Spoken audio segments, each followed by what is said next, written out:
Subscribe कीजिए दोस्तों हमारे चैनल को। नोटिफिकेशन पाने के लिए बेल आइकन को प्रेस कीजिए। Good morning student, welcome to online class. आज की हमारी क्लास है 9th क्लास। सब्जेक्ट हमारा साइंस। टॉपिक हमारा आज का परमाणु व अणु। इससे पहले वाली क्लास में भी अपन परमाणु व अणु के बारे में पढ़ चुके हैं। इसका फर्स्ट पार्ट जो है वो कंप्लीट हो चुका है। आज इसका सेकंड पार्ट पढ़ेंगे और सेकंड पार्ट का फर्स्ट जो टॉपिक है आज का, रासायनिक सूत्र लिखना। क्या है? रासायनिक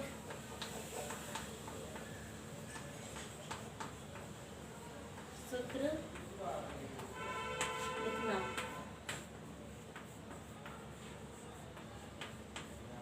चलिए देखते हैं क्या होता है इसमें। रासायनिक सूत्र लिखना। किसी यौगिक का रासायनिक सूत्र उसके संघटक का प्रतीकात्मक निरूपण होता है। इसको प्रतीकों के द्वारा व्यक्त किया जाता है। भिन्न भिन्न यौगिकों के रासायनिक सूत्र सरलतापूर्वक लिखे जा सकते हैं और इन रासायनिक सूत्रों को लिखने के लिए विभिन्न प्रकार के तत्वों के प्रतीक और उनकी संयोजक क्षमताओं की आवश्यकता होती है। अब अपन सबसे पहले पढ़ेंगे इसमें तत्वों के प्रतीक के बारे में।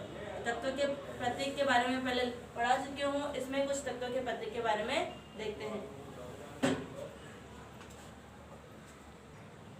चलिए देखते हैं कुछ तत्वों के प्रतीक। इसमें तत्व दिए हुए हैं, उन प्रतीकों को लिखना है अपन को। एल्यूमिनियम, एल्यूमिनियम के लिए प्रतीक है हमारे पास Al। ऑर्गन, ऑर्गन के लिए प्रतीक है हमारे पास Ar। बेरिलियम के लिए प्रतीक है हमारे पास Ba। बोरोन के लिए प्रतीक है हमारे पास B। ब्रोमीन के लिए Br। ठीक है। कैल्शियम के लिए Ca। कोबाल्ट के लिए Co। कॉपर के लिए Cu। ठीक है। क्लोरीन के लिए Cl। हाइड्रोजन के लिए H। ऑक्सीजन के लिए O। नाइट्रोजन के लिए N। फ्लोरीन के लिए F। स्वर्ण, गोल्ड, इसके लिए है Au। चांदी, सिल्वर, इसके लिए है प्रतीक Ag। सीसा, इसको बोलते हैं लेड, इसके लिए प्रतीक है Pb। ये प्रतीक हमारे पास हो चुके हैं। कुछ तत्व हैं, उनके प्रतीकों को इस तरह से प्रदर्शित किया जाता है। इन तत्वों के प्रतीकों को तुम्हें याद करना है। ठीक है। प्रतीक हमारे पास आई। आयरन के लिए प्रतीक है Fe। मैग्नीशियम के लिए प्रतीक है Mg। पोटेशियम के लिए है K। क्यों? क्योंकि इसको कैलियम भी कहा जाता है, तो इसके लिए प्रतीक क्या है? K। सिलिकॉन के लिए Si। सल्फर के लिए S। यूरेनियम के लिए U। इसके बाद है जिंक, जिंक के लिए Zn। एक और लिख लेना, नियॉन, इसके लिए है Ne। ठीक है। आयरन के लिए I। आयरन के लिए Fe। मैग्नीशियम के लिए Mg। पोटेशियम के लिए K। सिलिकॉन के लिए Si। सल्फर के लिए S। यूरेनियम के लिए U। जिंक के लिए Zn। नियॉन के लिए Ne। ये तत्वों के प्रतीक तुम्हें याद करने हैं और अभी इसका स्क्रीनशॉट आप ले सकते हो। ठीक है।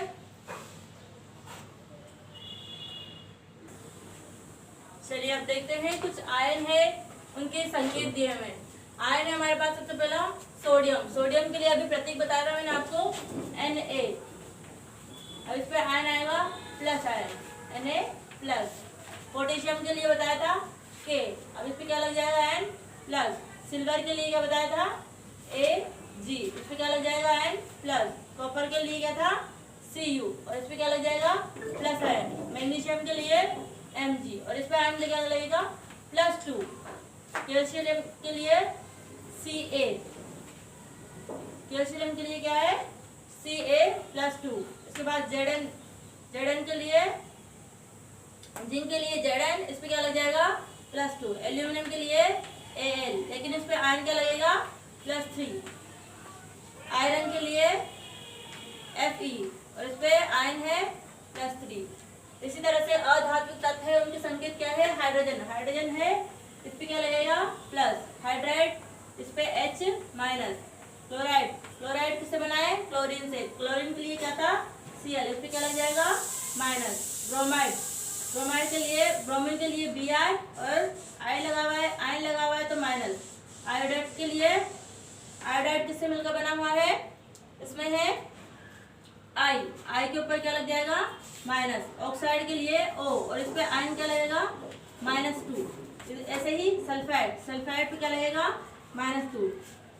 और इसके बाद है नाइट्राइड, नाइट का N और इस पे क्या लगेगा -3। ठीक है, इनको नोट करो, स्क्रीनशॉट भी आप ले सकते हो। चलिए अब बनाते हैं हम रासायनिक सूत्र। आणविक यौगिकों के रासायनिक सूत्र लिखते समय हम पहले संघटक को तत्वों के प्रतीक लिखकर उनकी संयुक्ताएं लिखते हैं। जैसा कि उदाहरण की तरह देखते हैं। सबसे पहले हमारे पास उदाहरण ले लेते हैं हाइड्रोजन क्लोराइड। उदाहरण के ले लिया हमने हाइड्रोजन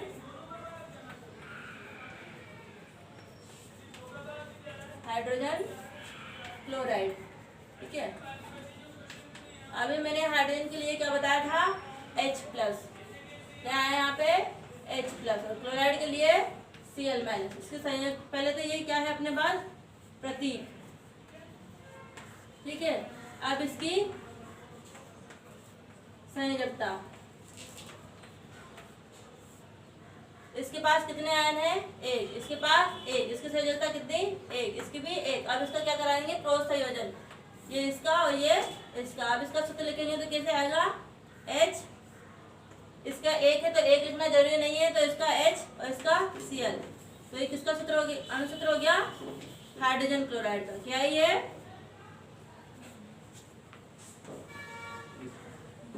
हाइड्रोजन क्लोराइड। ठीक है, ये किसका अणुसूत्र है हाइड्रोजन क्लोराइड का। इसी तरह से अपन कोई सा भी यौगिक का अणुसूत्र आसानी से बना सकते हैं। कुछ यौगिक दे रही हूँ, उनके अणुसूत्र आपको बनाने हैं।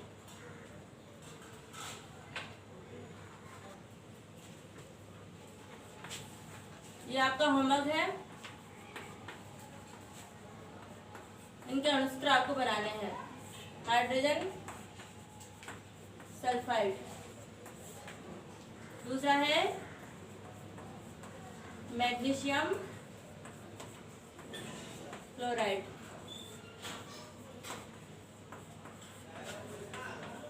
तत्वों के प्रतीक और संयोजकताएं आपको सारणी में मिल जाएगी। ठीक है, ये दोनों आपको बनाने हैं। इसके बाद है आणविक द्रव्यमान। अगला टॉपिक क्या है हमारा आणविक द्रव्यमान। क्या होता है आणविक द्रव्यमान? किसी पदार्थ का आणविक द्रव्यमान उसके सभी संघटक परमाणु द्रव्यमानों का योग होता है। उसके जो परमाणु द्रव्यमानों का योग क्या होता है, उसका आणविक द्रव्यमान होता है। इस प्रकार यह अणु का एक सापेक्ष द्रव्यमान है जिसे परमाणु द्रव्यमान इकाई द्वारा व्यक्त किया जाता है। इसके बाद है सूत्र इकाई द्रव्यमान। क्या है सूत्र इकाई द्रव्यमान। क्या होता है सूत्र इकाई द्रव्यमान? किसी पदार्थ का सूत्र इकाई द्रव्यमान उसके सभी संघटक परमाणु के द्रव्यमानों का योग होता है। उसके परमाणु के द्रव्यमानों का ये योग होता है। इसके बाद अगला टॉपिक है हमारा मोल संकल्पना। मोल संकल्पना क्या होती है? मोल संकल्पना किसी पदार्थ के एक मोल में कणों, कण कोई सा भी हो सकता है, परमाणु हो सकता है, अणु हो सकता है या आयन हो सकता है। किसी पदार्थ के एक मोल में कणों, परमाणु, अणु या आयन की संख्या निश्चित होती है जिसका मान कितना होता है 6 किसी पदार्थ के एक मोल में कणों की संख्या, परमाणु, अणु या आयन कोई भी हो सकता है, उसकी संख्या निश्चित होती है जिसका मान होता है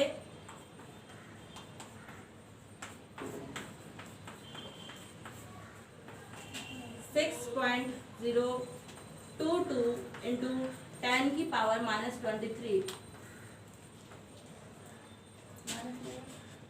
ठीक है, क्या मान होता है इसका 6.022 इंटू 10⁻23। इससे n से निरूपित किया जाता है। इसको आवोगाद्रो स्थिरांक या आवोगाद्रो संख्या भी कहा जाता है। क्या कहा जाता है इसे? आवोगाद्रो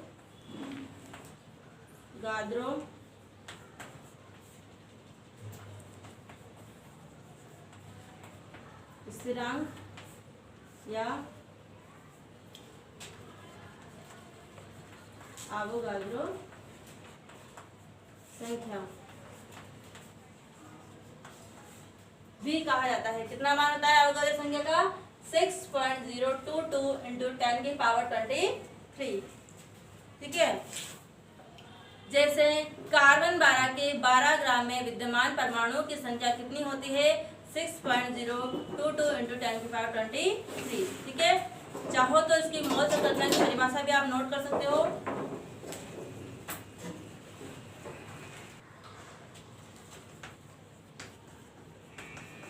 किसी पदार्थ के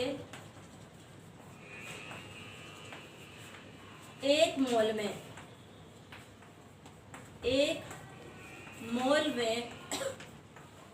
कणों, अब कण कोई सा भी हो सकता है, अणु हो, परमाणु हो या आयन हो।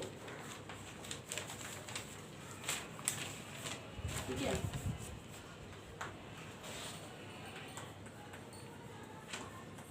की संख्या निश्चित होती है। इनकी संख्या क्या होती है? निश्चित होती है।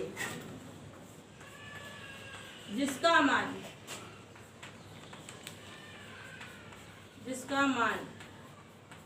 कितना होता है? अभी बताया था 6.022 इंटू 10 की पावर 23 होता है। इसे आवोगाद्रो स्थिरांक या आवोगाद्रो संख्या भी कहा जाता है। ठीक है। नोट कर लेना इसको, परिभाषा को। इसके बाद है मोलर द्रव्यमान। क्या है? मोलर द्रव्यमान। क्या होता है मोलर द्रव्यमान? किसी तत्व के परमाणु या यौगिक के अणुओं के एक मोल का द्रव्यमान उसका मोलर द्रव्यमान कहलाता है। नोट करना परिभाषा।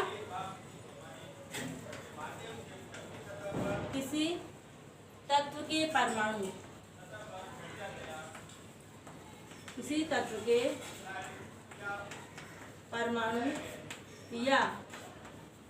या यौगिक के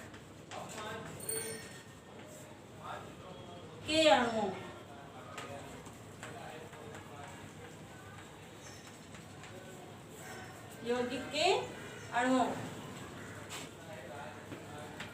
के एक मोल का द्रव्यमान उसका मोलर द्रव्यमान कहलाता है। क्या कहलाता है? उसका मोलर द्रव्यमान कहलाता है। चलिए एक बार फिर से देखते हैं मोलर द्रव्यमान क्या होता है। किसी तत्व के परमाणु या यौगिक के अणुओं के एक मोल का द्रव्यमान उसका मोलर द्रव्यमान कहलाता है। ठीक है। परिभाषा नोट कर लेना। और आज का ये जो पार्ट है हमारा यहीं पे कंप्लीट हो चुका है। इसका होमवर्क आपको करना है और व्हाट्सएप नंबर पे सेंड करना है। ठीक है।